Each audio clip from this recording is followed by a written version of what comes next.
Yeah, we're going viral. Shouts out to the subs. Going fucking viral, baby. It's the fucking Money Buddha. This is what the Money Buddha channel looks like. Whoever this guy is, shouts out to my recent subscribers. We're doing a subscriber shout out.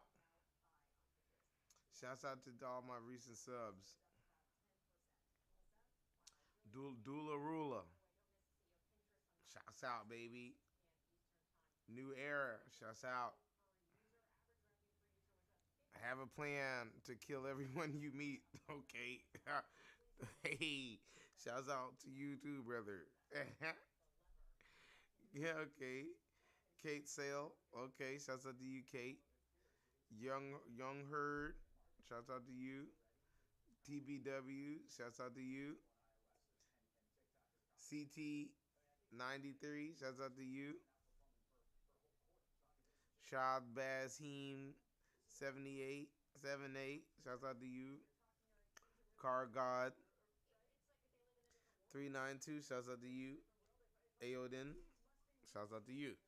All my other people from the past, we're gonna get you too.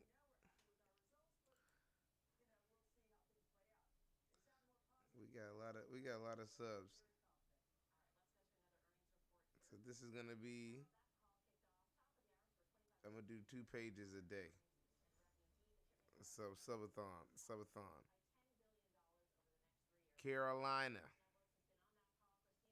Kizusulini. Kutsuzizinin. Carolina Kazuzini. I'm sorry, Carolina. Carolina, I'm sorry. Niggy the truth. Tyrone. Tyrone Blackcom. C.Kendra.tv. Ian McCormick. Yvette Tapper. Damn, these are real people, man. Shouts out to my real subs, bro. George Parker. What is this? Matt Adrena. Matt D hyphen Drina Darina. You know what I mean? And D Nuke Dad Bashamomowa. Dagagimwa. D Nuke Dagalimwa. Shouts out to you. Is this all? Okay. I guess we did them all for the. And here's it right here. These are the last 90 days it gave me. Jordan Casper. Cypher JDX 1985. Roy Z Rim War. Journey Owens. Johnny Owens. Stephanie Starr. Love you all's names. If I butchered your names, probably that's half the fun. Okay, that was fun. I want to figure out.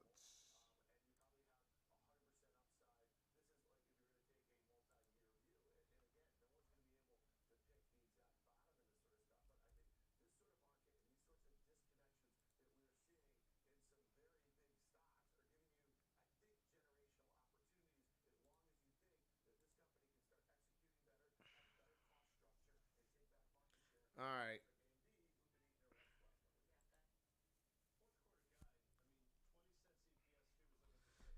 Did you all see Amazon fucking tank?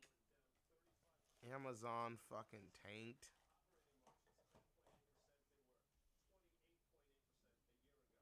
The Money Buddha Show.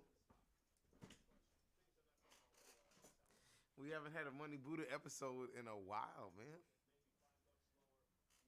I figured I've been making a killing, and a lot of people want to know the ways of the Buddha.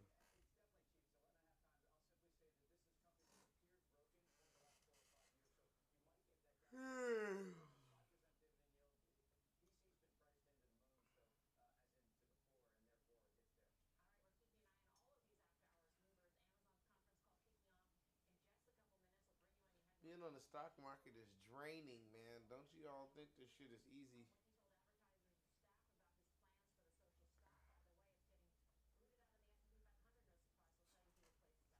This shit is draining.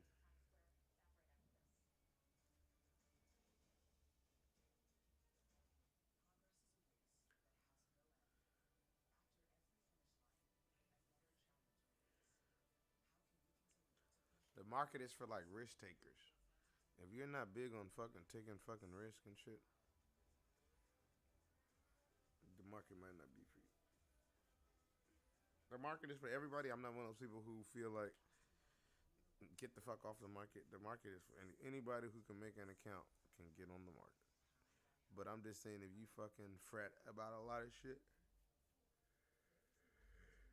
the market's gonna stress you out. I say that because I fret about shit, so I wrestle with the fact that it's the market for me. But I'm the money Buddha.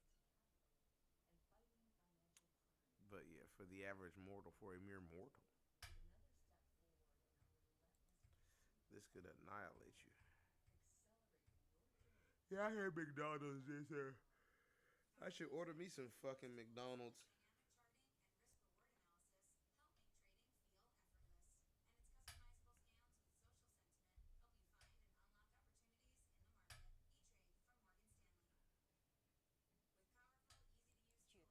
Yahoo Finance's Brooke DePalma on the earnings call.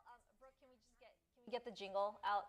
Ba-da-ba-ba-ba. You had to say, I'm loving it. I'm loving it. It's in my head all morning. I have to say that certainly this shares up 3% today after McDonald's came out with this report this morning, noting that marketing efforts and those stronger or rather higher menu prices really driving this quarter, but largely offset from that strength of the U.S. dollar. If we take a close look at some takeaways from the earnings call. I'm sorry, my bad. If you all are paying attention, I'm gonna come back. I had gotten out of this tree. Yeah, look how overextended this thing is for the monthly.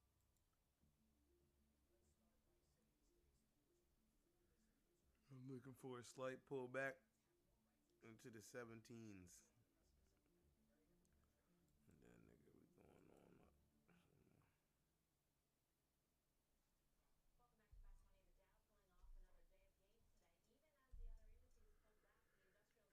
I'm actually live right now, just so you know.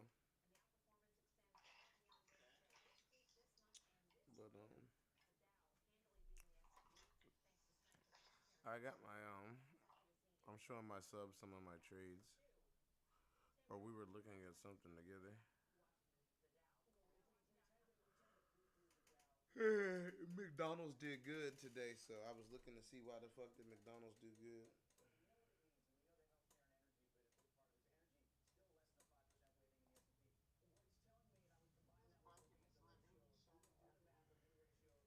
He said that what happened?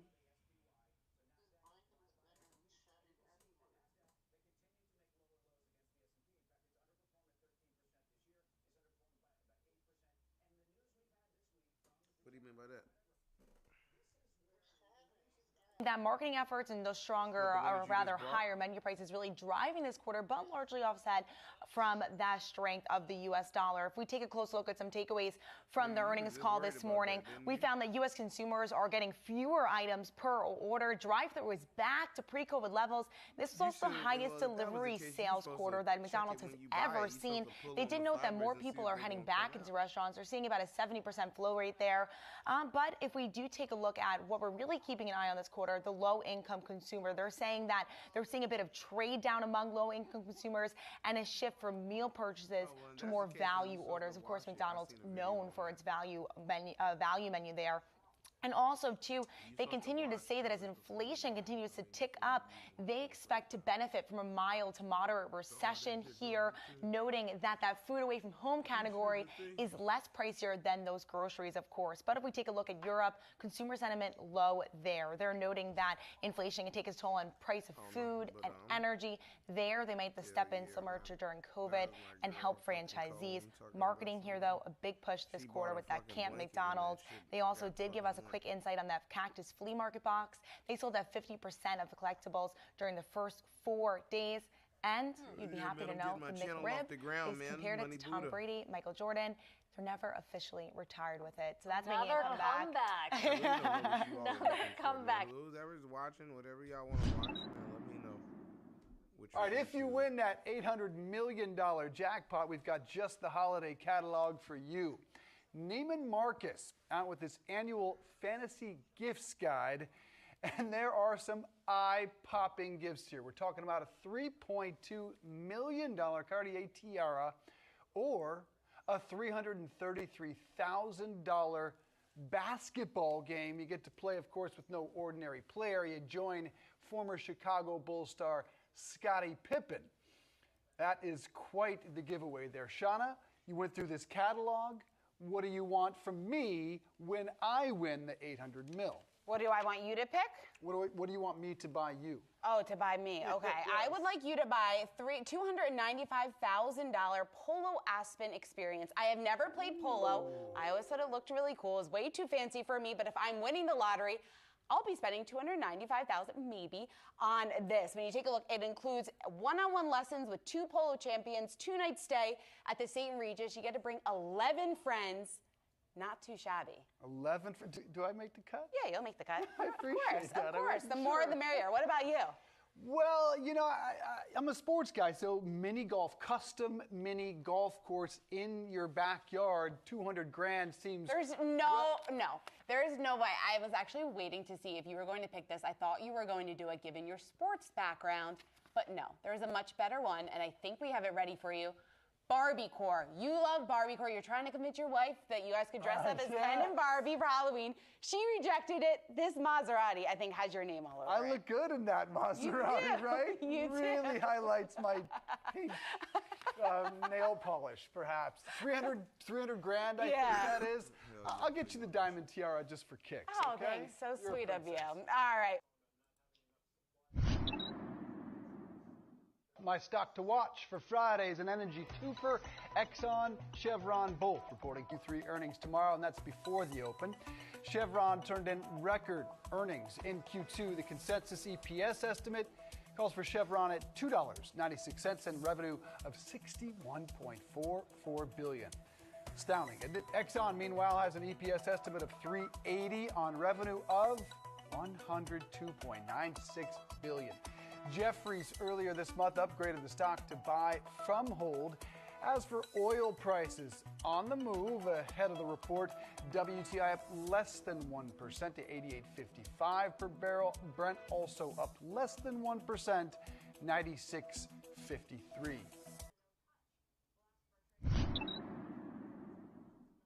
All right, let's get it over to Shauna for what's moving after hours. Hey there. All right, Dave, we were just talking about Apple. We also have Amazon, Intel, Pinterest, and Deckers. Let's kick it off with Apple. I know we just reviewed it real quick, but taking a look at this reaction after hours, now back in negative territory, off just around 1% in revenue, coming in better than what the street was expecting at $90.15 billion. That's up 8% year over year. iPhone revenue coming in just a bit light, $42.63 billion. Street was looking for $42.67 billion, so just a small miss there. Strong dollar obviously cited as a headwind here in Apple's most recent quarter. Active install bases of devices hitting an all-time high. Very important here.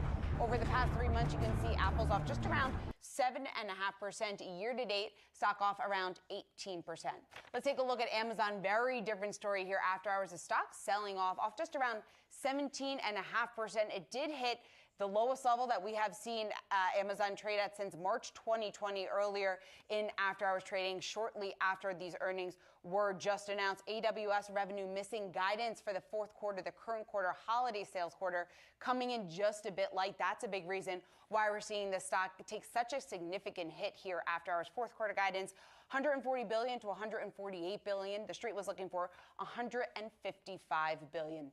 Taking a look at Intel, that's actually moving to the upside. You can see it up just around 6% in after hours. Revenue coming in a bit light. EPS did come in better than expected at 59 cents. Estimate was for 33 cents. I think a big reason why we're seeing this pop after hours has to do with the cost-cutting measures that was just announced from the company. And that includes they're looking to cut costs by $3 billion next year in 2023. Fourth quarter guidance also coming in just a bit light. But again, that move after hours, a lot of that coming with the cost-cutting measures that Intel has just announced.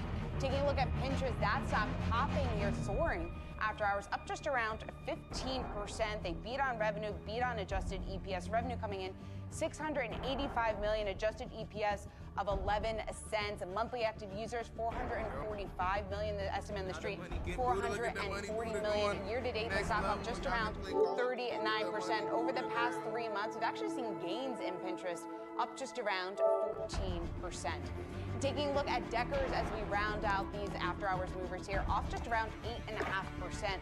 A lot of that has to do with the guidance that we just got from the company. They maintained their full-year net sales forecast, but that came in lower than what the street was hoping to hear. EPS beat sales $876 million for the most recent quarter. The street was looking for $805 million. Over the past 3 months, Deckers has actually outperformed by a wide margin, up just around 27%. Year to date, though, a bit of a different picture. You can see it just in the red, off about 2%. So comparing that to what we've seen play out in the broader markets, it's actually been an outperformer. Yeah, climbing out of a deep hole. Shauna, thank you. Good stuff.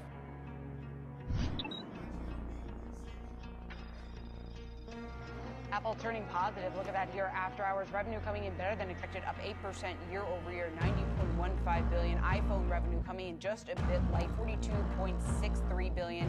Street was looking for $42.67 billion, so just missing Wall Street's expectations. Here to break down the report, we want to bring in Ivan Feinseth, the Tigris Financial Partners Chief Investment Officer. So, Ivan, when you take a look at the after hours action, we've been bouncing around just a bit. We were off 4%. Now we're back in negative territory, off just around 0.5%. What's your initial reaction to this report? It was a great quarter.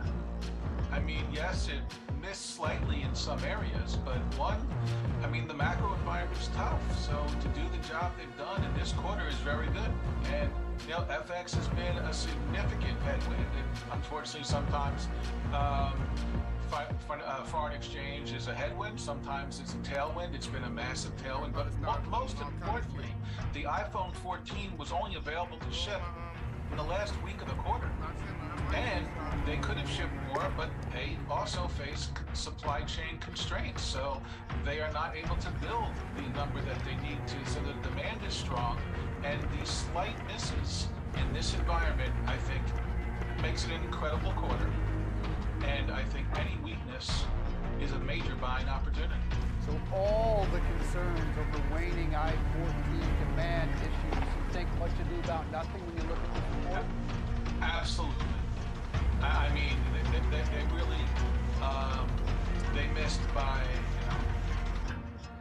less than a percentage point in most areas. It was just so small, and given in this environment, it's a phenomenal job, and the demand is there.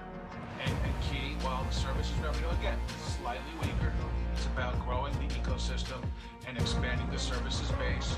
And they also just announced a services increase for Apple TV, the Apple Plus bundle, Apple Music, and several of those services by $1 to $2 a month, which, based on their massive user base, is a significant amount of money. Not that it's significant to the consumer, but certainly very significant in the aggregate for Apple, which kicks in next quarter. So there's a lot of wind at their back. Yeah, Ivan, I wanted to ask you a little bit more about that bump up in price, what that would mean for Apple in the current quarter. Well, I guess we're looking out to 2023. You mentioned it will boost their revenue. I guess by how much is the question? What are you forecasting? I don't have the number, but they have, I think, 800 million active users. And so by $1 or $2 a month, you multiply that out, that's a lot of money. I mean, it's let's say it's $1 billion, another $1 billion a month remember that this incremental price increase is mostly profit. I mean, I'm sure costs have increased, and certainly in the case of Apple TV, the cost to produce content has gone up, and the need to pay people more has gone up, but the incremental increase to revenue is much more significant than the incremental increase in cost. So it is a net positive, and they still offer a great value. And Apple has a... What about now? I turned them off.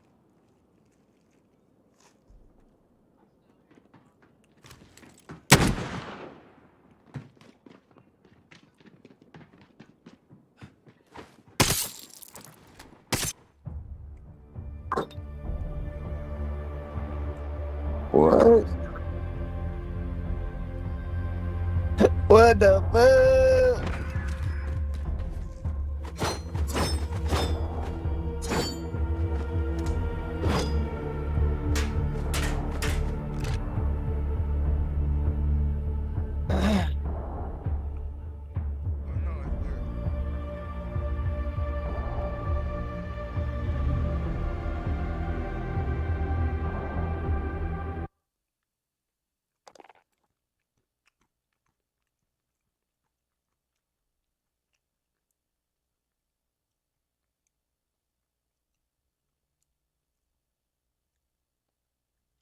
2.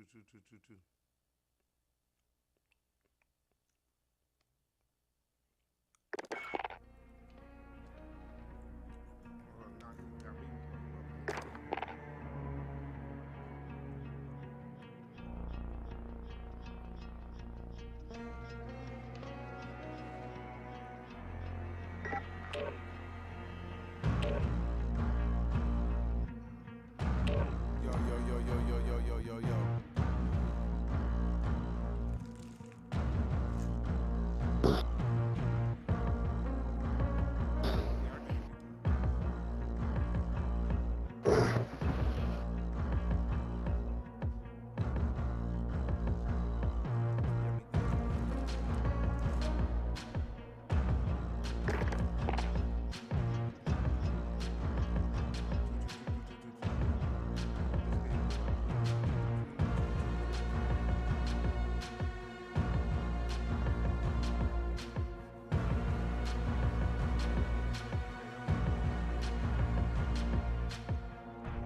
Very loyal customer base, and they are still a long way into a massive upgrade cycle. There are I know people with iPhone 8s, but certainly there are a lot of people with older iPhones that will be, 1 to 2 years into their contract that will be eligible to upgrade next year. So this upgrade cycle is pretty powerful.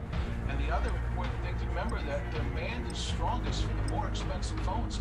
So consumers want the Pro and the Plus and the more expensive phones because consumers are willing to pay up for phones, for smartphones, and for the service because it's such an integral part of people's personal and professional lives.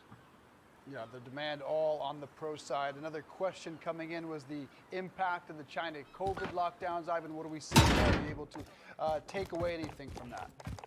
Well, they did report strong China results, but China has been under the, they have this zero COVID policy. They locked down right away, and it has been disruptive to companies that do business in China as well as China's own economy. But, eventually the COVID issues will subside, and so I think Apple is in a good position. The stock is down, and I think it's a buying opportunity here. And I always say any weakness in Apple is a buying opportunity, and history has shown that to be the case. Yeah, no guidance since 2020. So what are your biggest lingering questions for the call? The most interesting thing with what's gone on with Meta Platforms is that the anticipation of the introduction of a virtual reality headset from Apple and what that looks like and how that integrates also into their services revenue, because they already have a operating system for their virtual headsets that has been launched, and they also launched tools for developers to start to make content for that. So we have a whole nother wave that is very fascinating of additional potential sale of hardware and software and services. So there's still a lot of exciting things ahead, and the fact that the wearables market continues to grow with the new launch of the Apple Watch, and the new AirPods, and the upgrade cycle for that. So overall, Ivan, it's been a gloomy story in tech, no secret there. But what does this report tell you about the environment as a whole, the macro environment, and the headwinds? It still exists. It's a tough environment, but yet Apple, I think, is enduring pretty well. So to have these just tiny shortfalls from expectations that are almost insignificant is a major positive. Rocking up to another W. Cook.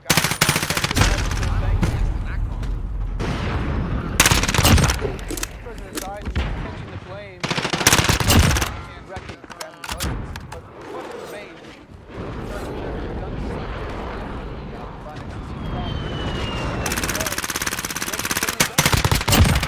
So I think 2 weeks from now, when the midterm elections are over, I think we're going to have a lot of recriminations among Democrats about what they could have done better or differently. Get down. They're probably going to get shellacked. It went down real quick. There's something in foreign affairs that caught my eye. The decision to reappoint Jerome Powell as chair of the Fed. And, this this decision was underway at the White House in the summer of 2021, and Biden declined Jay Powell. And if you go back to then, there was a chance who's now the Fed vice chair. She could have gotten the job. Biden could have recast it. So to make that decision to reappoint Powell until November of last year, he could have done that sooner.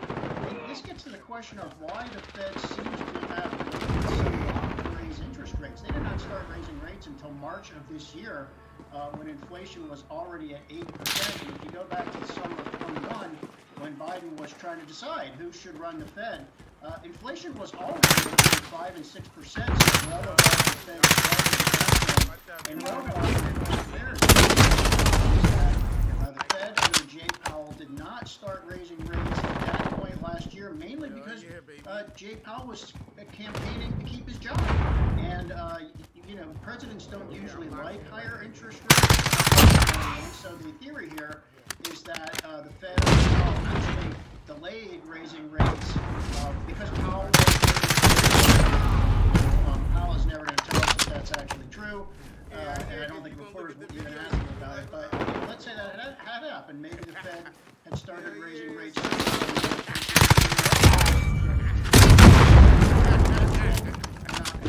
It's an interesting theory. Certainly behind the curve. I thought you were going to say the Biden administration is going to spend money. That's certainly the other thing. How might that have helped? That is the Republicans' main criticism, and we're talking about not the inflation reduction, but the huge stimulus bill from earlier 2021, which Biden championed and then signed. And we now know that was probably way more fiscal stimulus than necessary. So we got more fiscal stimulus than we needed. We got more fiscal stimulus than we needed. And that is why we have inflation now. Now, a year ago, there was still this debate of is it transitory or is it going to be lasting? And we know now it wasn't transitory. It was fairly lasting. And this is probably the biggest factor that's dogging Democrats in the last few days before the midterm elections. So they're making their decisions for 2021. Indeed, Dave. Yahoo Finance. See you, sir. Thank you. All right, let's take a look at Apple shares extending those earlier losses. You can see, oh, look at that. Now it was off just around 4%. Now off just around 1%. Jared Flickery has the numbers for us. Come easy, go. Let's go. Revenue beating street estimates going at 90%. That is up 8% over a year. Estimate was for low $64 billion. And when we break it down by segment, that was a slight miss. You could almost call it $63 billion. Street estimating $42.67 billion. That's up 9.7% year over year. Mac revenue beating handily $11.5 billion. That's by $2 billion. Street estimating revenue coming in a bit light, $7.17 billion versus estimates of $7.81 billion. And then wearables, $9.65 billion. That's up 9.8% year over year, and that is about less than the street estimate. Let's take a look at service revenue. That came in at $19.7 billion, still up 5% year over year. And now here's another key stat: Greater China revenue, $15.47 billion. That is lighter than the estimate of $15.65 billion. And then finally,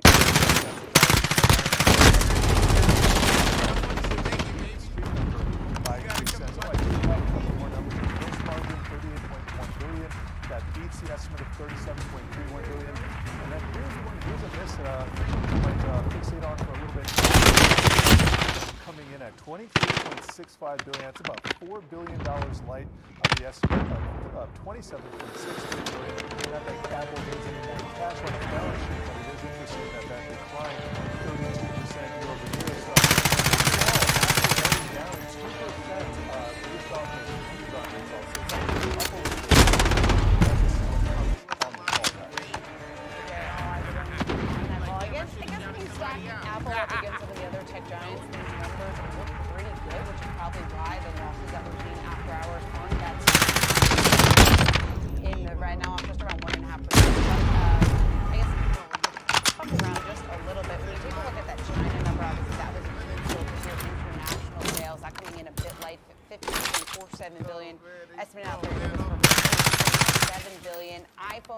we know that's so critical.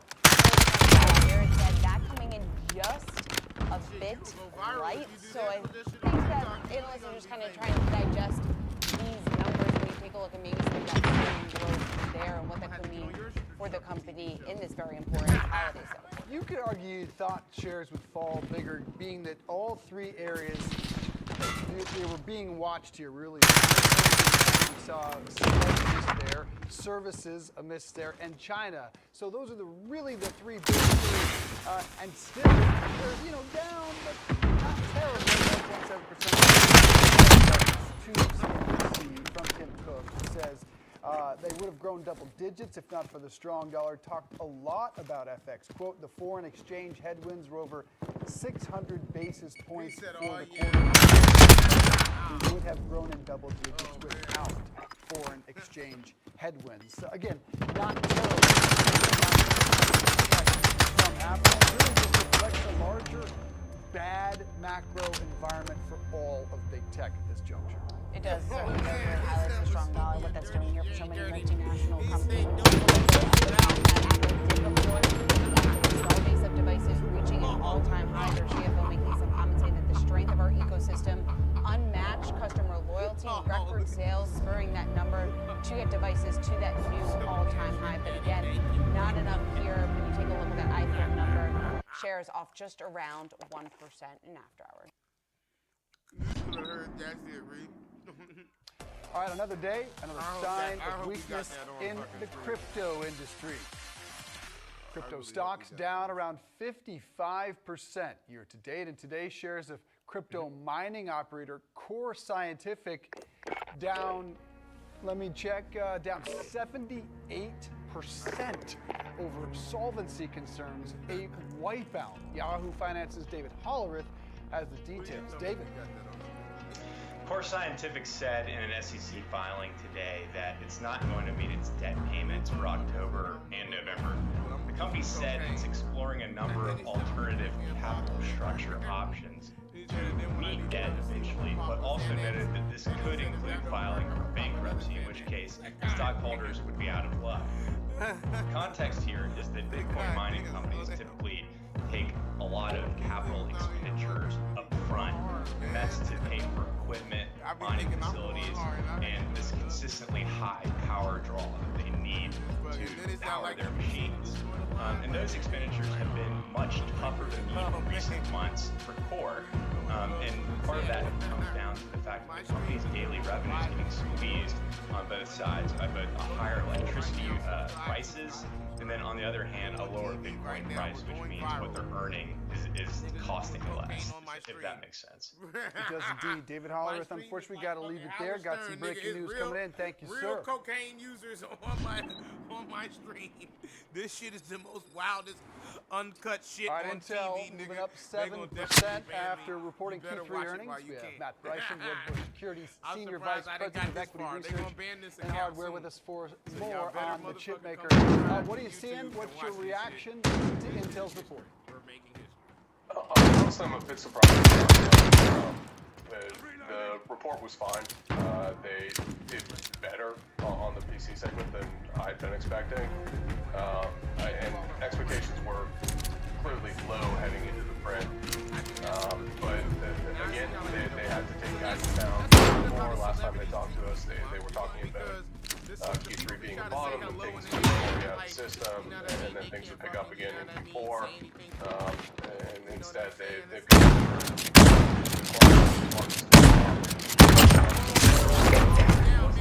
the bottom. When do you expect to see a bottom, I guess, when you take a look at this stock? Because we heard from Gelsinger, he wanted it to be in the third quarter. And then when you take a look at that cost-cutting measure, I guess, how much of that do you think is the reason why we're seeing, look at this stock now up just over 7%? Yeah, no, I think certainly the cost-cutting helps, right? I think that one of the concerns is that Intel is over-investing. I think they have to invest in catch up. But having said that, it seems like they're investing everywhere. Maybe in terms of reducing headcount in some places where there isn't quite so bright a future. That's the right thing to do. Also, their capital expenditures, those came down by $2 billion. So free cash flow won't be quite as bad as it would have been had they not cut CapEx. Right there. And so that certainly could help. And again, expectations were rock bottom heading into this quarter, given how difficult a time Intel's peers and other suppliers into the server and PC markets have had this past quarter. Certainly seeing that PC slump there. Sales down 15% overall in the industry. You're talking about their peers. NVIDIA said those Chinese chip restrictions should cost some $400 million. How do you expect that to impact Intel? So as of right now, it's not clear. Certainly Intel is struggling with the fact, and everyone's struggling with the fact that the Chinese consumer is a whole lot weaker than anyone would have anticipated 3, 6, 9, 12 months ago. But in terms of the enterprise side of things, Commerce is not really targeted server chips yet. I think that's where the risk is to Intel. Having said that, again, even the Chinese data centers, cloud providers, haven't been spending as much. And again, I see that weighing on Intel the same as it's weighing on AMD, NVIDIA, and everyone else. Matt, what would make you a little bit more positive on Intel, on the name as you look out into 2023? So I think 2023 is going to be a rough time for Intel, almost no matter what they do, in the sense that I think AMD's ahead in terms of transition to the next server CPU. On the PC side, it's a rough PC market out there. There's not much they can do about those two factors at this point. What would get me more positive is all their struggles have really come down to issues on the manufacturing side. And so if they're able to put out more concrete details around how Intel's transforming itself, manufacturing back up to speed, parallel with that of TSM, that would make me feel a whole lot better about the story going forward. So it's not so much for me about 2023, it's what does 2024 look like, what does 2025 look like. And right now, I just don't have the visibility to say Intel's fixing manufacturing problems, so yeah, 23 might be a bad year, but 23 investment for Intel to be the best provider of server CPUs, PC CPUs in the world. Well, the reason they'll spend that $20 billion on that Ohio factory, shocking to see they lose half their market cap year to date. So what's the one thing that could reassure you that you can hear from Pat Gelsinger? I think the one thing I'll be looking for is on the PC side of things. I was a little bit surprised that the business actually grew Q3 from Q2. And so I guess one of the details I'll be looking for is that wasn't them pulling in some business. Went on YouTube. That PC rebound is something that will have a bit more in terms of legs for them. And that I don't have to worry about there being a bit of excess inventory out there because, again, everyone else you look at had a really, really difficult Q3 and P6. All right, Matt Bryson, great to have you. Thanks so much for joining us again. Intel shares popping in after hours, up just around. We got to get to Amazon earnings. They are in. We'll break them down for us. You can see stock moving at this hour. What are you seeing, Allie? Yeah, Dave, Amazon shares are tanking on results, down almost 20% after hours. This is mostly on Q4 net sales guidance. They're guiding to 140 to 148 billion instead of 155 billion. And the numbers coming down for today for this quarter are not either. Revenue was a miss. It came in at 127 billion versus 127.6 billion expected. Adjusted EPS was a miss, 28 cents actual versus 22 cents expected. And Amazon Web Services came in just a little bit short, 20.5 billion rather than 21 billion. And what's going on here, Dave, is they're saying they've been hit by the macro environment. They're working on improving, but this is not what they were hoping for today. Certainly is not. Allie Garfinkel breaking those Amazon earnings right now. 17% after hours.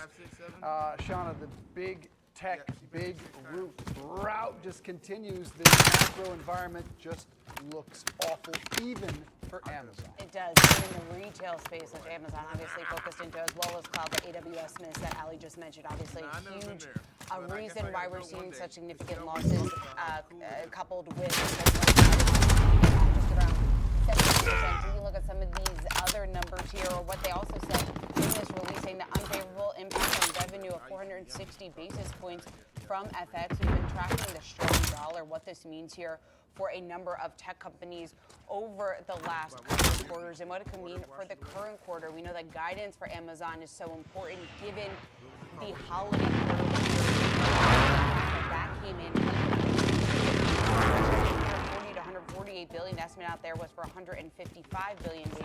So obviously a huge miss there, and that's why we're seeing the stock off just around 17%. Any good news stand out to you at all in this report? I'm searching for some, but I'm not quite seeing any. It kind of echoes the Jeff Bezos batten down the hatches remark that we heard, what was that, a couple of weeks ago? It does. Certainly a slowing economy. I guess if you want to point to some good news, that EPS beat of 28 cents, the estimate was for 22 cents. That's obviously better than expected, but we're really seeing that guidance, that's really the narrative here, and that AWS miss. I'm certain that analysts will be looking for more information on that on the call, and we will be getting analyst reaction in just a few minutes. Okay, Paradise Island. But he knew once you take a look at Amazon. Look at that, off just around 18% following their earnings release. Fourth quarter guidance coming in. AWS there during the quarter. 20.5 billion, missing the street's expectations for 21 billion. Here to break all this down, we want to bring in Arun Sundaram. He's CFRA's analyst. And Arun, when you take a look at the results that we just got, taking a look at the reaction in the stock, off just around 18%. What's your takeaway? Yeah, I guess we shouldn't be surprised. This seems a big tech sell-off. It seems like when companies do miss these large cap names, we're seeing large sell-offs. We saw that earlier today with Meta. But the big theme here, I think, for the sell-off and after hours is the guidance. The guidance was, especially the sales guidance, was well short of consensus. Amazon's guiding for Q4 sales of 140 billion to 148 billion. Consensus was around 155 billion. So that's about 5 or 10% short of consensus there. And even on the bottom line, the guidance for Q4, they're looking for between $0 and $4 billion of operating income, and consensus was about $5 billion for Q4. So I think this reaction is really based on the weak guidance, and it's due to these macro factors that we've all talked about, the softer outlook.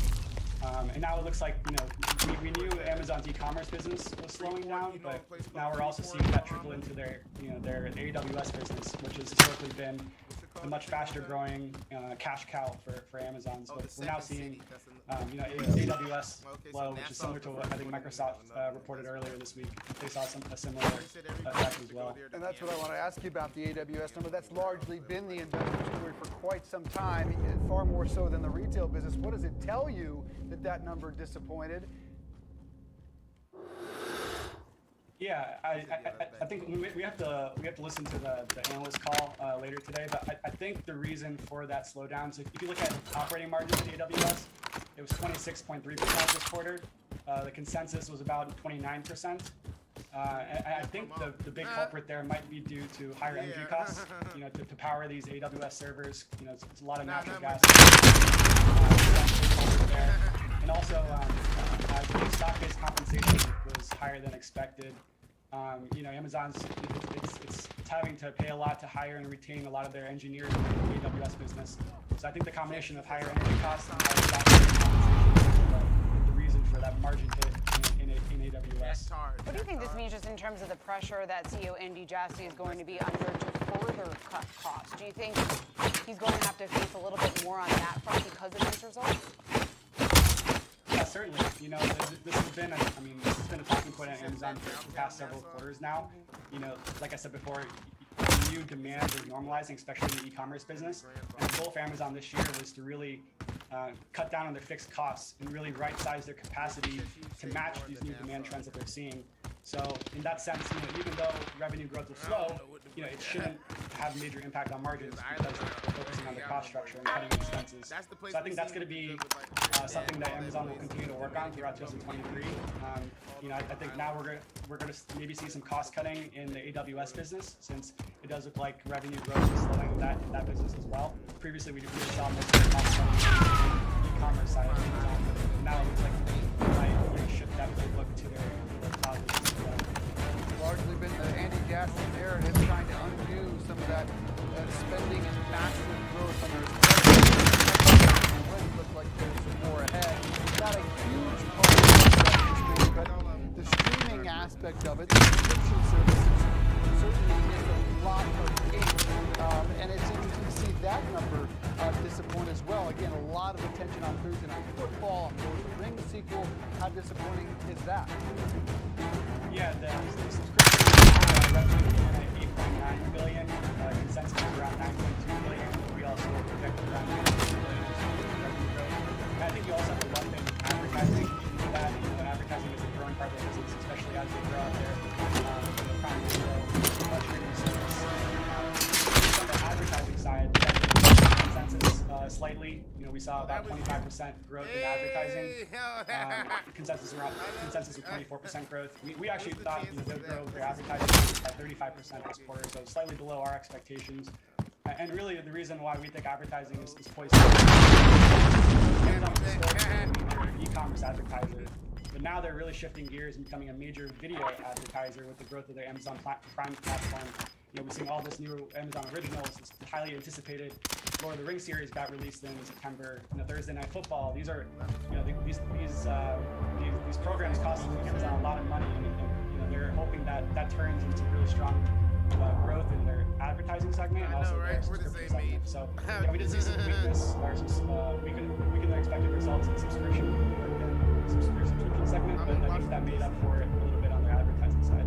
So I guess how much of this is really a timing issue? And then when we look ahead to the call that's going to get underway, what's the number one thing that you want to hear from management?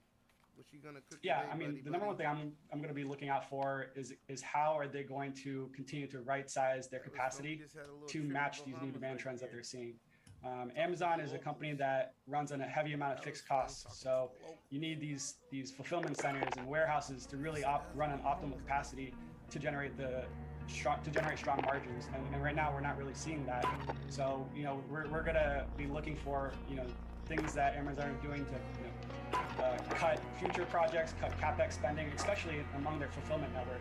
If you think of how much Amazon has invested in their fulfillment network over the past 2 years, it's incredible. And now I think the goal is to cut back on those expenses and allow Amazon to grow into that overbuild that they created over the past 2 years.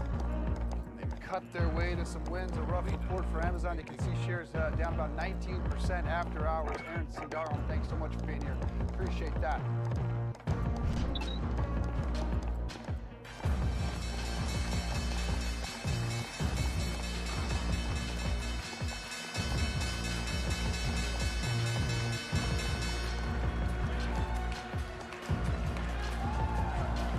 There you go, your closing bell on Wall Street for this Thursday. Let's check out how the markets closed. Up about 200 points on the Dow, some red the rest of the way. The S&P drops about 23 points, and the Nasdaq continues to fall. It's been a rough go thus far for big tech, falling 1.6%.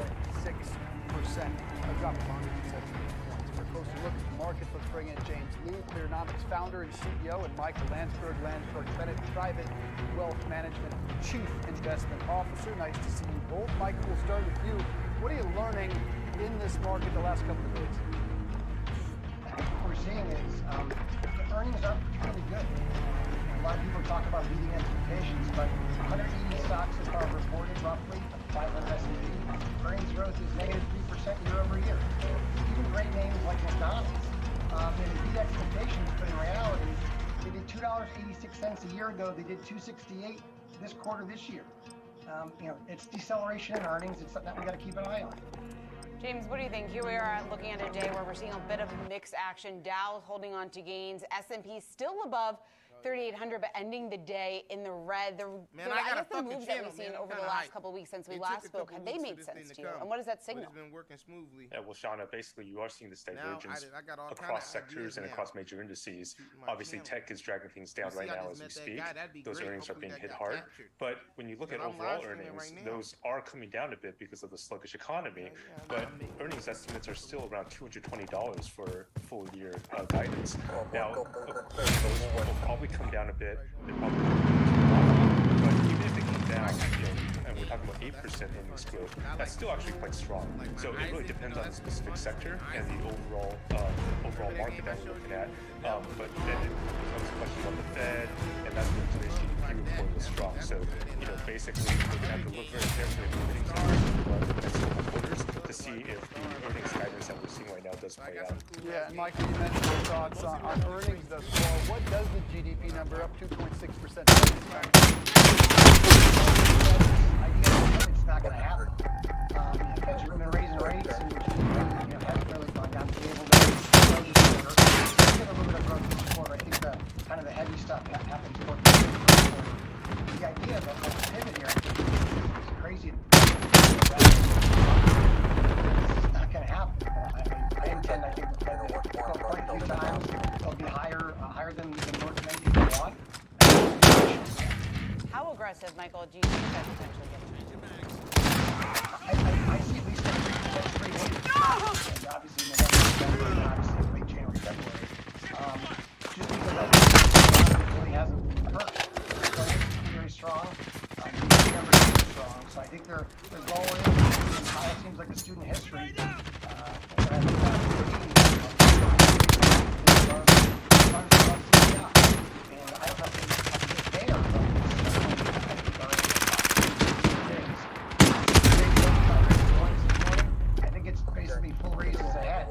I'm not saying I want that, but I'm looking at what's happening. I think that's what we're going to see. James, your thoughts on the next 3 meetings continuing the Fed hikes? We do think that the Fed is going to have to continue to hike, not just because that is the path they're on, but also because inflation not only hasn't come down, but it's gotten worse. And even if it does come down, it's going to take a while for it to get back to anywhere close to the Fed's target. So, you look at today's GDP report and it's positive, but of course, good news is being interpreted as bad news in the market. But what the GDP report really tells us is that it is not inevitable or unavoidable to have a hard landing. It is possible, theoretically, to strike some sort of balance here. And really, all that means is that the Fed is probably going to keep raising rates until we do see unemployment start to tick up, until we see growth start to slow a bit further. But it's also possible that many sectors still continue to outperform in that environment. Michael, where are you seeing the most opportunity, just given all the volatility that we have been seeing? We're waiting for Intel, Amazon right now, given the losses that we've already seen in the tech sector. Is there an opportunity to buy there? Tech, no. To me, it looks like tech is an area that will continue to be, I think it had the best year. It's going to suffer the worst here in an environment where there is some deceleration. We've certainly seen it across the board with some of the ones that have already reported. I think you want to stay out of it. They won't let them stream on healthcare, things that do well in a recession. Healthcare, staples, utilities. They still depend on the U.S. dollar. Another platform like I had that company I said an alternative to TikTok. I would say instead of an alternative, it's kind of a dedicated platform. James, are we anywhere near buying up the and what are your expectations for the rest of the week? We've still got the Apple and Amazon news coming out here any minute. I've never really been so we generally would prefer the consumer sectors a bit more. Those sectors are challenging because obviously inflation is hurting consumers and the housing market is going to hurt households.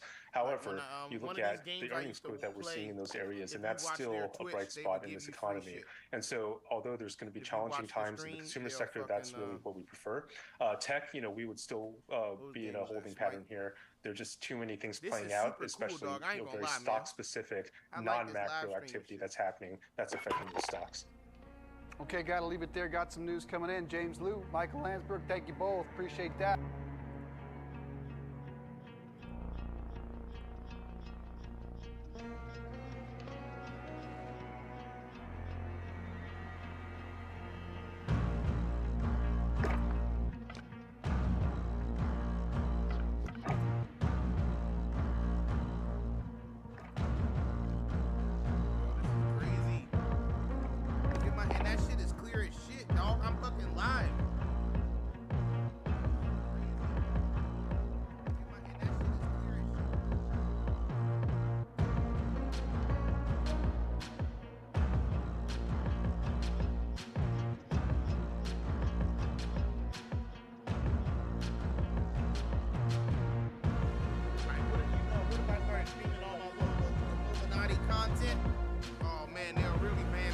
shot go viral or they gonna ban it?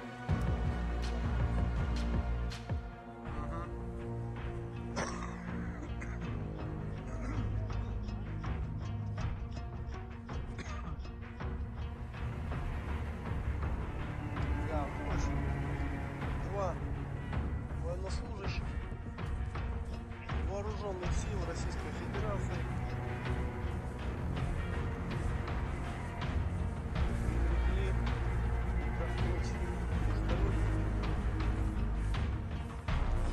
села Перемога.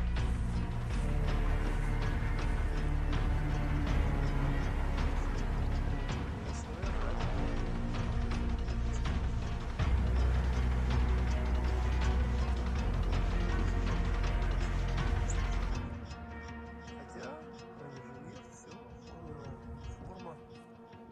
Жмите с марха, как обычно. Естественно, спасибо. А как их тут зажмурили?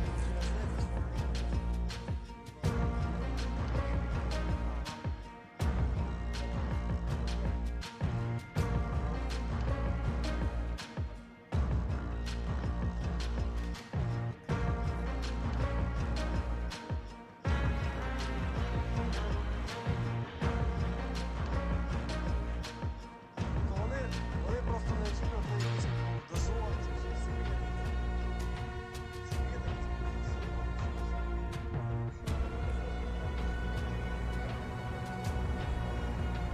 а то й теж кажуть.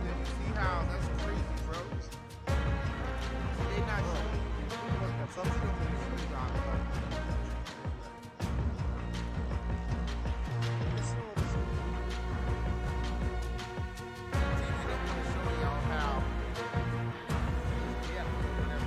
The guy was dead.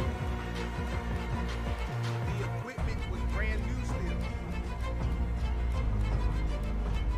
Like, that's so weird to me.